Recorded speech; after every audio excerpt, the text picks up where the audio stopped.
One Minute to Better Life. Firman Tuhan, kebenaran hidup yang harus andalkan, kasih yang tulus ikhlas bagi sesama, sebagai manusia yang lahir baru oleh karena firman-Nya. Oke?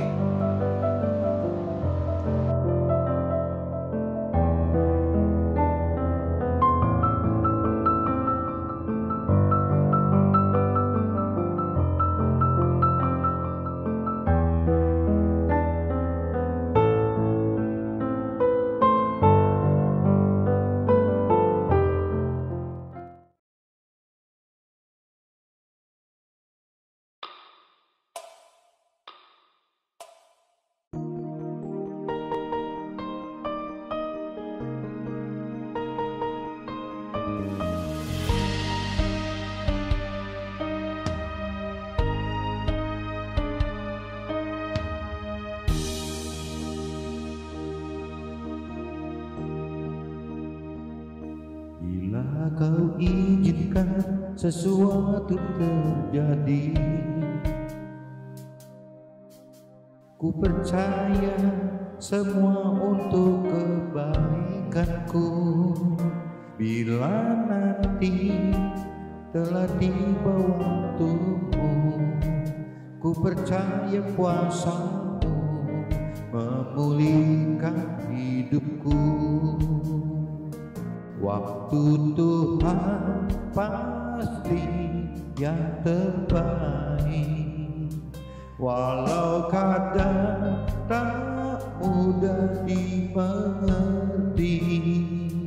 Lewati cobaan, ku tetap percaya waktu Tuhan pasti yang terbaik.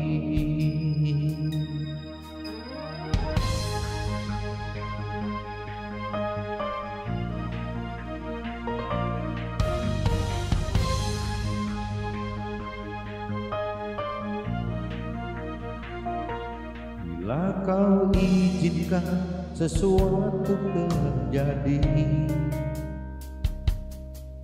ku percaya semua untuk kebaikanku.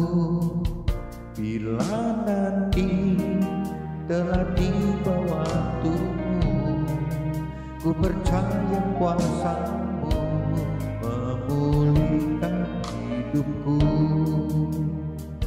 Waktu Tuhan pasti yang terbaik, walau kadang tak mudah dimengerti. Lewati cobaan, ku tetap percaya waktu Tuhan pasti yang terbaik.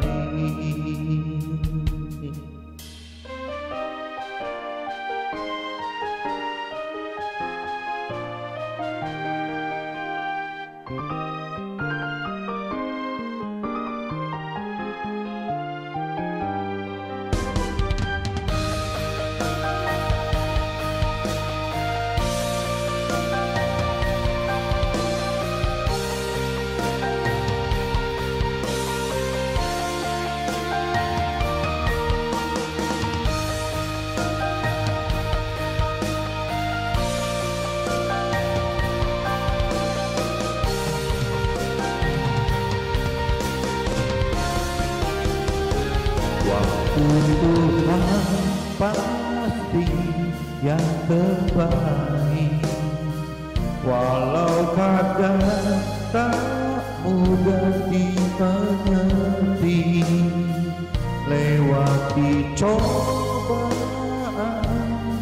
ku tetap percaya waktu Tuhan pasti yang terbaik, pasti yang terbaik, walau kadang tak mudah dimengerti. Lewati cobaan, ku tetap percaya waktu Tuhan pasti yang terbaik. Lewati cobaan, waktu Tuhan pasti yang terbaik.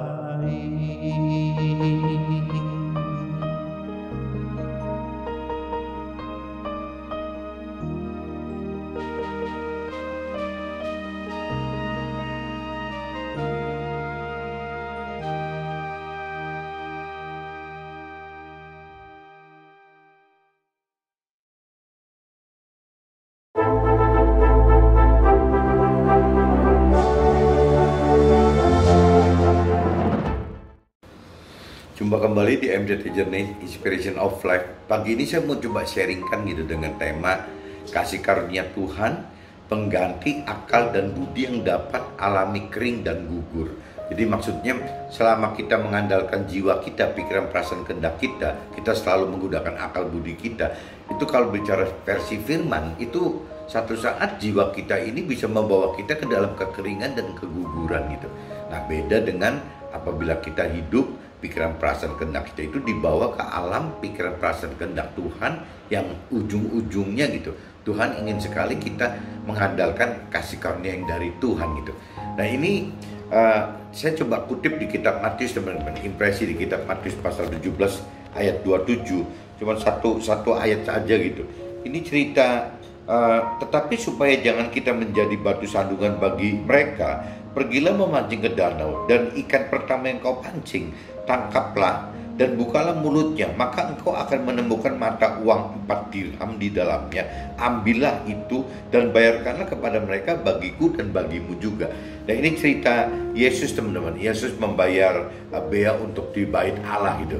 Jadi Yesus yang biasa aktif di bait Allah pun tetap dipungut bayaran teman-teman. Padahal kalau versi umumnya kan mungkin tidak, karena dia kan sebagai apa ya, dia memang yang mengisi acara di bait Allah kan gitu. Nah ini cuman karena Yesus ajarkan, firman ajarkan untuk kita tidak membuat jadi perkara bagi orang lain. Di sini kan disebutkan tetapi supaya jangan kita menjadi batu sandungan bagi mereka. Nah ini dikatakan supaya kita tidak jadi batu sandungan mereka, ya kita lebih baik mengikuti aja ya aturan main dari formalnya orang dunia itu bagaimana kita ikuti. Nah meskipun kan cara membayarnya apa Yesus ini kan beda teman-teman. Jadi kalau orang lain membayar firman itu istilahnya dari dompetnya sendiri atau dari tasnya sendiri gitu, atau dari sakunya sendiri, tapi kalau Yesus aneh sendiri nih. Jadi Yesus malah nyuruhnya ya coba suruh muridnya ngambil di mancing ikan, ambil dari mulutnya ikan, ada duit untuk bayar si beanya gitu. Jadi ya Tuhan menunjukkan firman mau tunjukkan bahwa segala sesuatu itu dasarnya bukan dengan pola-pola rasio, bukan pola-pola akal budi manusia saja gitu, tapi bisa juga ya itu Tuhan bisa adakan pembayaran bea itu, Tuhan bisa adakan dana itu, Tuhan bisa adakan keperluan uang itu yang bukan cuma dengan kekuatan akal budi saja, dengan kekuatan rasional aja, tapi bisa juga dengan ya dari kasih karunia Tuhan. Ya melalui apa? Ya melalui mulutnya si ikan tadi gitu. Jadi si manusia tidak ngapa-ngapain, Tuhan juga sanggup gitu untuk bisa beresin apa yang manusia butuhkan.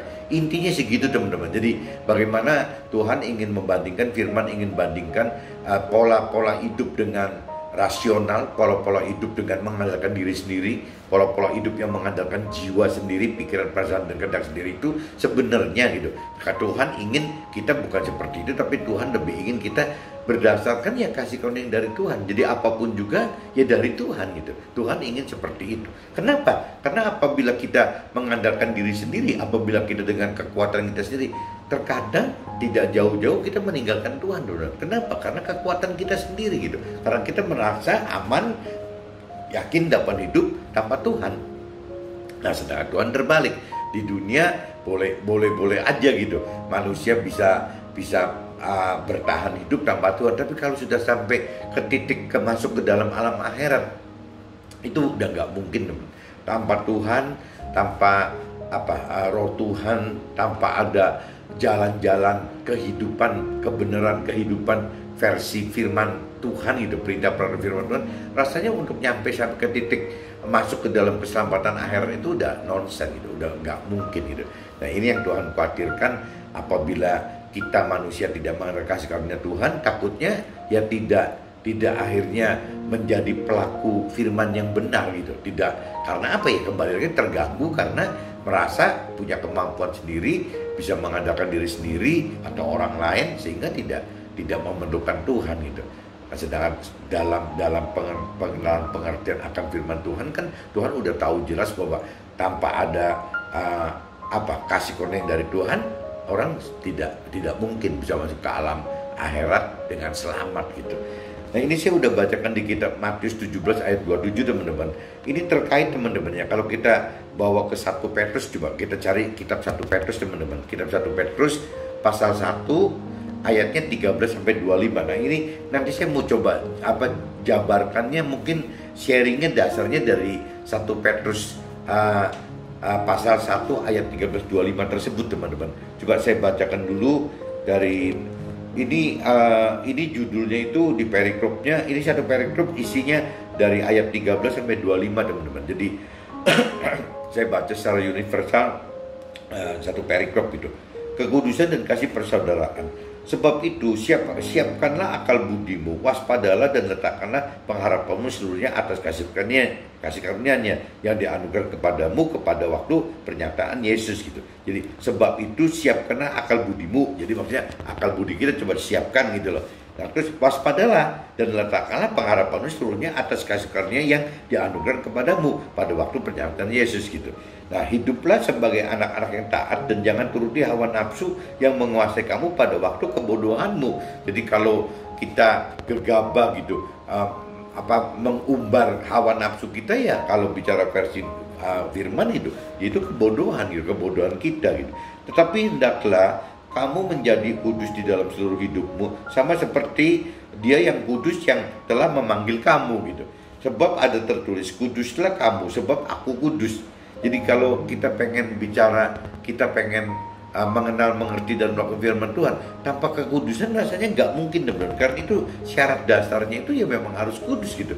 Ya kudus itu berarti hidup suci sesuai melakukan hidup sesuai kebenaran firman Tuhan gitu. Jadi sesuai perintah peraturan firman Tuhan, sesuai dengan rancangan kehendak Tuhan gitu. Jadi intinya gitu, kita hidup harus kudus gitu. Sebab ada tertulis, kuduslah kamu sebab aku kudus. Dan jika kamu menyebutnya Bapa, yaitu Dia yang tanpa memandang muka menghakimi semua orang menurut perbuatannya, maka hendaklah kamu hidup dalam ketakutan selama kamu menumpang di dunia ini. Nah ini kan di ayat 17 kan dicamkan gitu, dicantumkan bahwa hati-hati loh, setiap pribadi kita masing-masing itu yang mengalami penghakiman masing-masing di dunia sananya gitu, di akhiratnya gitu. Jadi gak bisa diwakil-wakilkan atau gak bisa rombongan gitu. Ya satu persatu akan dihakimi dan akan mendapatkan penghukuman masing-masing gitu. Sebab kamu tahu bahwa kamu telah ditebus dari cara hidupmu yang sia-sia, yang kamu warisi dari nenek moyangmu, itu bukan dengan barang yang fana, bukan pula dengan perak dan emas gitu. Jadi ibaratnya untuk bisa kita ditebus gitu dengan mengalami transformasi kehidupan dari yang tadi di sini dikatakan diwarisi kehidupan yang sia-sia yang diwarisi oleh nenek moyang kita, itu seolah-olah ditebus ya dengan firman kan, dengan firman Tuhan gitu. Jadi bukan ditebus dengan emas perak saja, tapi dengan firman Tuhan itu. Nah, firman Tuhan kan dengan mengorbankan si Yesus tadi kan gitu. Melainkan dengan darah yang mahal, yaitu darah Kristus yang sama seperti darah anak domba yang tak ternoda dan tak bercacat gitu. Ia telah dipilih sebelum dunia dijadikan, tetapi karena kamu, Ia baru menyatakan dirinya pada zaman akhir gitu. Oleh Dialah kamu percaya kepada Allah yang telah membangkitkan Dia dari antara orang mati dan telah memuliakannya, sehingga imanmu dan pengharapanmu kepada Allah gitu. Nah ini yang Tuhan harapkan kan, iman dan pengharapan kita kan hanya satu-satunya kepada Tuhan Allah, bukan kepada apa yang kalau sekarang kita praktiknya orang dunia kan, jangan-jangan kepada harta, kepada tahta gitu. Iman dan pengharapannya hanya kepada harta, tahta, dan bagaimana memenuhi nafsu-nafsu duniawi gitu. Nah ini kan salah besar gitu. Jadi pengharapan ini, iman dan pengharapan itu justru harusnya kepada Allah. Apa sih iman gitu dan pengharapan? Ya kembali lagi gitu. Ya kalau kita lebih mengerti akan firman Tuhan, kita mengenal bahwa iman itu adalah ya melakukan gitu apa yang diperintahkan oleh firman Tuhan. iman itu sebenarnya seperti itu, bukan iman itu seperti keyakinan orang-orang dunia yang tidak melakukan firman Tuhan tapi yakin gitu. Yakin akan, ya yakin berarti akan dirinya sendiri kan, berarti yakin akan jiwanya sendiri. Kalau kita bicara beriman itu tidak bisa, tetap kaitannya ya keyakinan, bukan cuma keyakinan tapi iman, percaya karena kita mengenal, mengerti dan melakukan firman Tuhan. Jadi itu iman, bukan keyakinan. Ya berarti ya mentaati dan takut akan perintah peraturan firman Tuhan tersebut gitu. Karena kamu telah menyucikan dirimu oleh ketaatan kepada kebenaran, sehingga kamu dapat mengamalkan kasih persaudaraan yang tulus ikhlas. Hendaklah kamu bersungguh-sungguh saling mengasihi dengan segenap hatimu. Nah ini ciri-cirinya orang yang sudah masuk ke dalam kebenaran Tuhan. Ya di sini ditanamkan gitu bahwa ya kita jadi akhirnya harus penuh kasih gitu. Ya kita harus bisa mengasihi sesama semua gitu. Nggak bisa ini karena istri saya, ini karena anak saya, ini karena tetangga saya, saudara saya. Bukan cuma gitu. Jadi Tuhan ajarkan bagaimana caranya kita mengasihi untuk semua gitu. Semua bahkan orang yang tidak seiman dengan kita, tidak seagama dengan kita pun ya kita harus kasih gitu. Karena memang syaratnya ikut Tuhan dalam kebenaran firman Tuhan itu adalah ya kudus. Satu tadi kan bagaimana kita dengan pola hidup kudus. Kedua ya mengasihi gitu. Bagaimana kita mengasihi sesama. Tidak beda dengan kita mengasihi diri sendiri atau kita mengasihi Tuhan. Kuncinya kebenaran dalam firman Tuhan itu seperti itu teman-teman. Jadi harus mengasihi dengan segenap hati gitu. Karena kamu telah dilahirkan kembali bukan dari benih yang fana, tetapi dari benih yang tidak fana, oleh firman Allah yang hidup dan yang kekal. Nah ini kenapa kita harus berubah kudus dan kita harus bisa mengasihi? Karena firman katakan di sini karena kita berubah seolah lahir kembali. Dalam arti kata ya kita benar-benar pengen nerapin firman Tuhan gitu, firman Allah gitu, mau diterapin. Nah firman Allah itu ya pasti hidup dan kekal gitu. Jadi firman Allah itu bukan mati, bukan sementara, tapi hidup dan kekal gitu. Sebab semua yang hidup adalah seperti rumput dan segala kemuliaannya seperti bunga rumput. Rumput menjadi kering dan bunga gugur. Jadi kalau di luar firman Allah itu semua yang hidup itu pasti akan kering dan gugur gitu. Firman katakan gitu. Tetapi firman Tuhan tetap untuk selama-lamanya. Inilah firman yang disampaikan Injil kepada kamu. Ini kunci 1 Petrus kitab 1 Petrus ya, 1 Petrus pasal 1 ayatnya 13 sampai 25 bunyinya seperti itu teman-teman. Nah ini saya coba masuk ke dalam apa yang saya alami teman-teman. Maksudnya apa sih gitu, bahwa kita hidup itu tidak bisa dasarnya cuma dari akal budi saja, tapi kita lebih dituntun oleh Tuhan. Ujungnya itu bagaimana kita hidup dengan kasih karunia Tuhan itu yang dari Tuhan gitu. Tuhan persiapkan akal budi kita agar jadi di sini letakkan seluruh pengharapan dari kasih karunia-Nya sehingga kita diajak ke dalam pengalaman-pengalaman hidup yang benar di luar akal sehat kita, baik yang terkait dengan perihal ekonomi atau sosial atau kesehatan atau keluarga dan lain-lain. Jadi maksudnya bukan hal yang mustahil gitu. Kita untuk mendapatkan pengertian yang baru, lahir baru dengan pola-pola hidup yang Tuhan inginkan, Tuhan rancang dan kehendaki dengan dasar kasih karunia yang dari Tuhan. Itu kita mengalami teman-teman perihal permasalahan-permasalahan yang kurang enak gitu ya, pasti kurang enak, yang bikin kita susah, yang bikin kita menderita gitu. Ya nggak jauh dari soal ekonomi, mungkin kita kepepet soal ekonominya, kita juga bisa terkait dengan pergaulan kitanya juga jadi kebentur dengan masyarakat gitu. Soal mungkin kesehatan kitanya, sakit-sakitannya mungkin, atau mungkin bahkan bisa ribut dengan keluarganya mungkin, dan banyak hal yang lain gitu. Jadi itu ciri-ciri bahwa kita bisa mau lahir baru gitu. Bagaimana kita mau berubah itu bisa, salah satunya ciri-cirinya seperti itu teman-teman. Ya bisa juga karena memang ngawurnya kita juga bisa gitu. Tapi kalau buat Tuhan kan ya statnya bisa seperti itu gitu. Hal ini adalah cara Tuhan mengajar kita untuk taat dan tidak turuti apa yang hanya ada di jiwa, yang biasa terjadi saat kita ada dalam kebodohan kita yang membiarkan jiwa kita liar tanpa ada dasar-dasar kebenaran hidup. Jadi firman ingatkan di sini bahwa apabila kita tidak mempunyai dasar-dasar kebenaran hidup dari firman Tuhan, ya dianggapnya kita ini seperti liar teman-teman, dan dianggapnya bodoh gitu. Karena tidak ada panutan, tidak ada tuntunan, tidak ada arah kemana-mana bagaimana untuk kita hidup lebih benar gitu ya. Jadi seenaknya kita aja, dan biasanya beradaptasi dengan apa yang terjadi di sekitar dunia itu gitu, di dunia kehidupan kita itu ya kita akan beradaptasi seperti itu, makin kesasar kan, makin keluar dari apa yang firman, perintah dan peraturkan gitu. Nah ini yang mesti kita hati-hati ya kita hidup di dunia ini banyak sekali liku-likunya, banyak sekali kejadian di pinggir-pinggir kita. Nah kalau kita nggak punya panutan yang tegas gitu, panutan yang benar, ya kita akan terlena dan terbawa arus, jadi akhirnya nggak benar gitu teman-teman. Kebenaran hidup yang Tuhan rancangkan dan kehendaki bagi kita adalah bagaimana kita harus mengenal dan mengerti serta melakukan firman Tuhan. Bukan cukup dengan mau percaya dan cukup melakukan hidup dengan rancangan dan kehendak jiwa kita saja.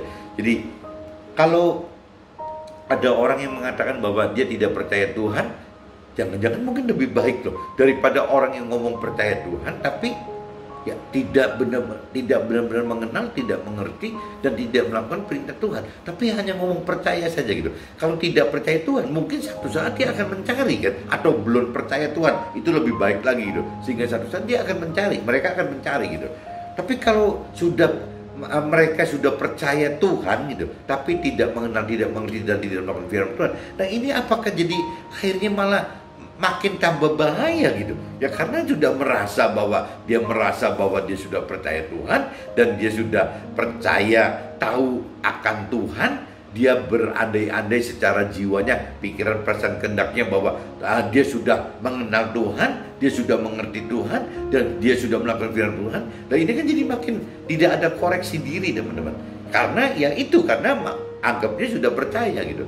Beda dengan orang yang tidak percaya atau belum percaya. Kalau tidak percaya atau belum percaya kan masih bisa satu saat berubah untuk percaya gitu. Yang konyol itu kalau orang yang sudah percaya, mengaku percaya, terlalu pede, percaya diri, tapi ujungnya begitu teman-teman. Tidak mengenal Tuhan, tidak mengerti akan Tuhan, tidak melakukan firman Tuhan gitu. Nah ini kan yang sayang teman-teman. Jangan sampai nanti kita masuk dalam kategori itu tanpa sadar sudah tua gitu, menua, tahu-tahu meninggal. Akhirnya kita jadi nggak ketemu Tuhan gitu. Oleh karena firman Tuhan, kita akan percaya kepada Tuhan secara benar gitu, sehingga iman dan pengharapan kita tertuju hanya kepada Tuhan saja. Nah ini apabila kita mengenal firman Tuhan, bedanya gitu teman-teman. Apabila kita mengenal, mengerti akan firman Tuhan ya, dan kita jadi akhirnya dengan mengenal, mengerti itu akhirnya kita menghidupkan roh Tuhan di dalam kita. Nah akhirnya udah mulai komplit teman-teman. Jadi kita mengenal firman, kita juga menghidupkan roh Tuhan. Nah waktu kita mengenal firman dan menghidupkan roh Tuhan, otomatis ya jadi tracknya jadi benar, jalurnya jadi benar teman-teman. Sehingga iman dan pengharapan kita tertuju hanya kepada Tuhan saja. Kalau kita sudah mengenal firman Tuhan dan kalau kita sudah menghidupkan roh Tuhan di dalam kita. Nah ini jalurnya sudah yang benar seperti ini teman-teman. Tapi kalau tanpa dasar firman Tuhan, ya dasarnya cuma karena keyakinan diri sendiri gitu, ya itu yang repot teman-teman. Karena firman Tuhan adalah jiwa gitu, jiwanya Tuhan, pikiran, perasaan, kehendak Tuhan. Tapi kalau tanpa ada dasar firman Tuhan, akhirnya yang dikhawatirkan itu kita digaitkan oleh jiwa kita, bukan jiwa Tuhan. Jadi jiwa kita adalah pikiran, perasaan, dan kehendak kita gitu. Nah ini kan yang jadi nggak benar ini benar. Pikiran, perasaan, kehendak kita dengan pikiran, perasaan, kehendak Tuhan itu kan beda sekali gitu. Kalau pikiran, perasaan, kehendak Tuhan bisa diurai dalam bentuk firman Tuhan. Kalau pikiran, perasaan, kehendak manusia kita sendiri, ini urainya kan sekehendak kita gitu. Ya menyesuaikan apa adanya, ya bisa mengimbangi apa yang di dunia terjadi gitu. Ya ini nggak punya parameter akhirnya teman-teman. Ya kapan kita kebawa nafsu duniawi gitu, kapan kita tidak ada pegangan, nggak ada apa yang bisa dipegang. Sampai tadi bilang kan, selain firman Tuhan tidak ada segala sesuatu yang sifatnya itu bisa kekal gitu ya. Semua itu akan kering dan gugur. Firman katakan seperti tadi yang dikatakan tadi gitu. Jadi kita mesti hati-hati jangan sampai kita tidak hidup dengan landasan firman Tuhan. Itu nanti kita juga akan jadi kering dan gugur gitu teman-teman. Tidak nyampe seperti apa yang Tuhan rancang dan kehendaki untuk hidup kita gitu. Firman Tuhan adalah kebenaran hidup yang harus mengandalkan kasih yang tulus, ikhlas kepada sesamanya. Karena pelaku firman Tuhan adalah pelaku firman Tuhan yang hidup dan kekal, yang hidup dan yang kekal sebagai manusia baru. Nah, ini tadi dikatakan kan di firman yang di 1 Petrus 1 13-25 kan begitu. Jadi apabila kita benar melakukan kebenaran firman Tuhan, ya pasti kita harusnya sudah masuk ke dalam kasih gitu. Kasih itu adalah syarat gitu. Jadi kalau kita bicara Tuhan itu ya sama aja dengan identik dengan kasih. Jadi kalau kita hidup bersama Tuhan, di dalam Tuhan, dan oleh Tuhan, untuk Tuhan gitu ya, dari Tuhan gitu ya, dasarnya ya mesti memang kasih teman-teman. Nah, kasih itu ya kasih kepada Tuhan, kasih kepada kita sendiri, maupun kasih kepada sesama kita. Tuhan ajarkan kan begitu gitu. Jadi bagaimana caranya apabila kita menjadi mengenal, mengerti, dan melakukan firman Tuhan, kunci dasarnya adalah kasih gitu. Bagaimana kita bisa kasih dengan tulus, ikhlas gitu kepada sesama kita, tidak cuma kepada kita sendiri atau kepada Tuhan, tetapi ke semua gitu. Ya ke sesama kita berikan dari mulai keluarga, dari semua gitu, dari semua orang yang kita harus kasih gitu. Dasarnya itu harus melangkah dengan kasih gitu. Firman Tuhan adalah kekal karena tetap tidak berubah dan tidak akan pernah berubah gitu selamanya, baik di dunia saat ini sampai kepada akhir nanti.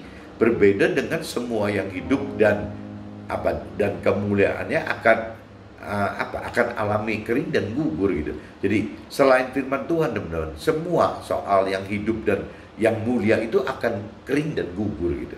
Jadi boleh aja waktu sementara kelihatannya seperti hidup dan kelihatannya seperti mulia gitu. Tapi kalau yang bukan firman Tuhan, itu yang hidup dan mulia, yang dianggap hidup dan mulia tadi, ya akan kering dan gugur. Tapi kalau firman Tuhan itu tidak pernah akan berhenti teman-teman, ya terus gitu. Sampai ke bawah ke alam akhirat pun yang namanya firman Tuhan ya tetap masih berlaku gitu, tetap berlaku. Ya tidak ada perubahan sama sekali, tetap aja gitu seperti itu gitu.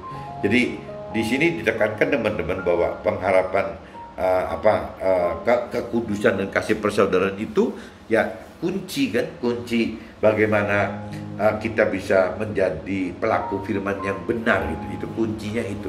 Jadi hari ini mungkin saya sharingkan seperti ini teman-teman. Jadi bagaimana caranya? Pertama, Tuhan ingin sekali bahwa kita ini mengandalkan kasih karunia dari Tuhan, bukan mengandalkan akal budi kita saja gitu, bukan hanya dengan pikiran, perasaan dan kehendak kita saja, bukan dengan jiwa kita saja, bukan dengan akal budi kita saja, tapi dengan kasih karunia Tuhan gitu.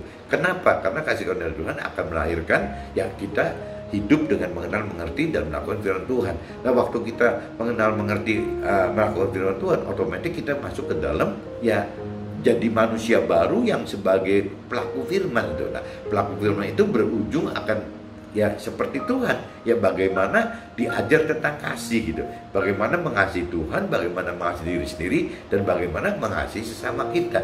Nah ini unsur utamanya itu teman-teman. Jadi kasih karunia itu adalah dasar untuk bagaimana kita mudah gitu, lebih mudah mengasihi semua gitu. Kalau tanpa ada kasih karunia Tuhan, nanti takutnya kita seperti jadi orang dunia, hitung-hitungan kan, loh ini kan saya yang dapat ini gitu. Tapi kalau dasarnya kita mendapatkan segala sesuatu itu dari kasih karunia Tuhan, kita mudah sekali teman-teman, secara rasio gitu, gampang dipikir, kita mudah sekali memberikan lagi. Kenapa? Karena memang kita merasa bahwa ini dari Tuhan gitu. Karena wajar aja kalau kita berikan lagi kepada sesama kita gitu. Nah ini kasih itu ini teman-teman. Kenapa Tuhan ingin memberikan kita harus lebih memilih mendapatkan sesuatu dari kasih karunia Tuhan, karena sehingga kita lebih mudah untuk mengasihi sesama kita gitu. Tapi kalau kita misalnya mendapatkan sesuatu itu dari jerih payah kita, dari keringat kita, dari mengandalkan diri kita sendiri, akhirnya seperti orang dunia kan. Kenapa mesti kita bagi-bagi gitu? Kita kan punya kita yang berjuang gitu.